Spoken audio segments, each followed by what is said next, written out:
Oh, sweet. Oh, not sweet. Woo. Ow. I felt that. Who else felt that? Let me know. Woo. Gnarly concussions, tricks gone terribly wrong, and beware of ruptured nether regions. Today, we're reacting to all of the possibly life-changing medical scenes and intense injuries from scooter fails. Let's dive right in. Nice. Oh. Couple different things. Landing right on that left hip, you have your iliac crest, most likely to just get significantly bruised. Landing on the arm, unlikely to fracture anything here, but higher chance of compressing your own ribs. The good thing is this individual is wearing a helmet. You want to assess this individual, not just for the head injury, but for neck pain because of the whiplash.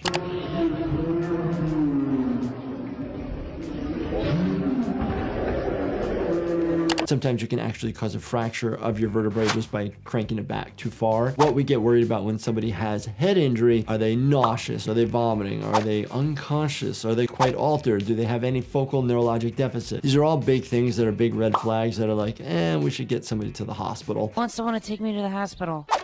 Oh, cool, fun. Not fun. Oh, ouch. Smacking the chin onto the concrete. Fracture of the jaw, fracture of your teeth, laceration of the tissue here. Those are the big things that you would initially think. Then you worry about the spine in the back and then any head injury that could happen.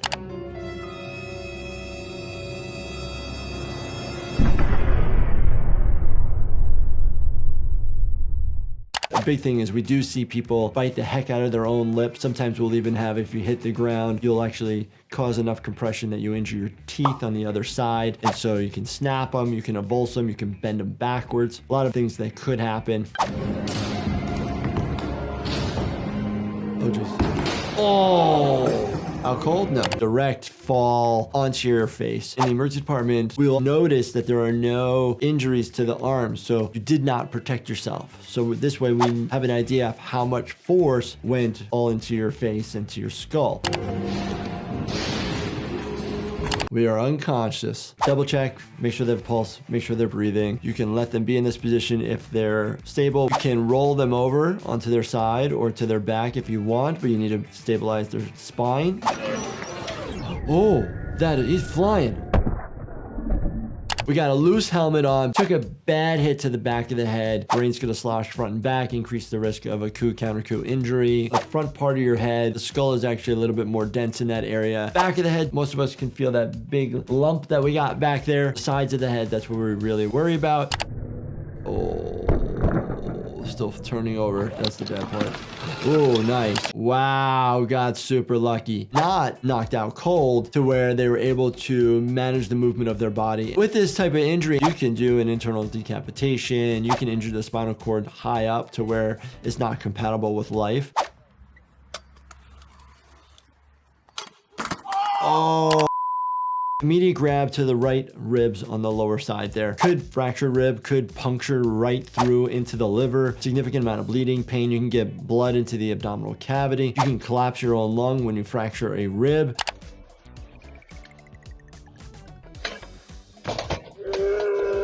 Landing right on that shoulder, arm, dislocation of the proximal humerus or your shoulder, fracture of the clavicle. These are all like practical things. We'll see people come in and they have pain, say on their shoulder, but they actually broke their clavicle. Oh, back. Oh gosh, this hurts me. Oh man. Hitting up right at the thoracic spine, right at the bend. He's actually pretty lucky. That's where it transitions into another bend of the spine where it actually becomes more lordotic. So you have kyphosis in the thoracic spine and lordosis in the lower back. That is so dangerous. You okay? So the lower back is probably okay. It's the upper back that you cause compressive force like that, you increase the risk of most commonly going to fracture the spinous processes. So all the spots that you can feel, if you feel your own back, you could potentially cause a compressive fracture to the vertebral body. Cool, off the, oh. So you normally probably smack your head right on the ground, but because it went off the ramp to the side, doesn't, and actually spins and rotates and landed right on the back. Could have landed right on the head and caused intracranial bleeding, skull fractures, compressive fractures to the cervical spine.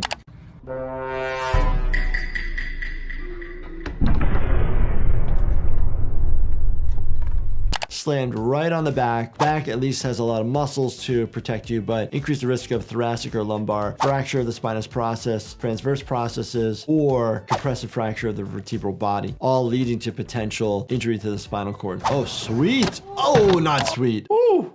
Ow. I felt that. Who else felt that? Let me know. Woo. People do get trauma to the nether region down there. You can have significant amount of hematomas down there. You can fracture your pubic bone. So you have the pubic symphysis, which is in the middle, and then your pelvis in the front, your pubic bone area, and then that makes up multiple other pieces of the pelvis. You can fracture that and cause significant amount of pain and still be able to walk. If somebody comes to the ER, we'll end up, doing an exam, seeing if there's blood at the meatus, seeing if there's bleeding. So there's concern for injury to the urethra itself. What's a urethra? If there is, sometimes we have to do a retrograde urethrogram, which is not comfortable. And then the other thing is we probably get an ultrasound of the testicles to make sure that there's no large hematoma or bleeding within the scrotum itself. Okay. Nice. If you're like me, feeling a little tense after watching some of these fails, you should check out Chillax by my company, Life Happens. An occasional stress support supplement. It will help you find those calm vibes and unwind. Find Chillax on our website at lifehappens.com and on Amazon.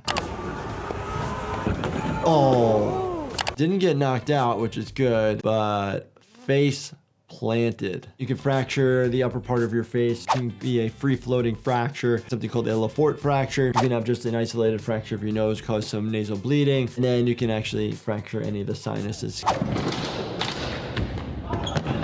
Oh, are you okay?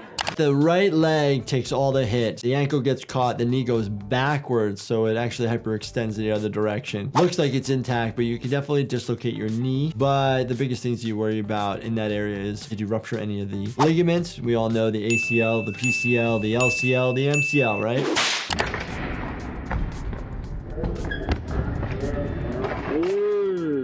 We worry about in the emergency department the vasculature, because hyperextension movements or any type of dislocations could increase the risk of injuring the major blood vessels that are behind the knee, and we don't want those to be injured. So quick, easy, check the pulses. There's a couple different areas on your foot that we'd actually check: the dorsalis pedis and the posterior tib. All these injuries look like they hurt a lot. Again, I don't ride a scooter, but I take care of people who come to the emergency department after these injuries. If you guys enjoyed this and you want me to continue to do different types of injuries, let me know in the comments. Let me know what you want to see. And as always, make sure you check out this playlist right here, Binge Watch Everything, and make sure you subscribe, turn on your bell notifications, and hit that like button for me. Thank you so much for watching, and stay healthy, my friends.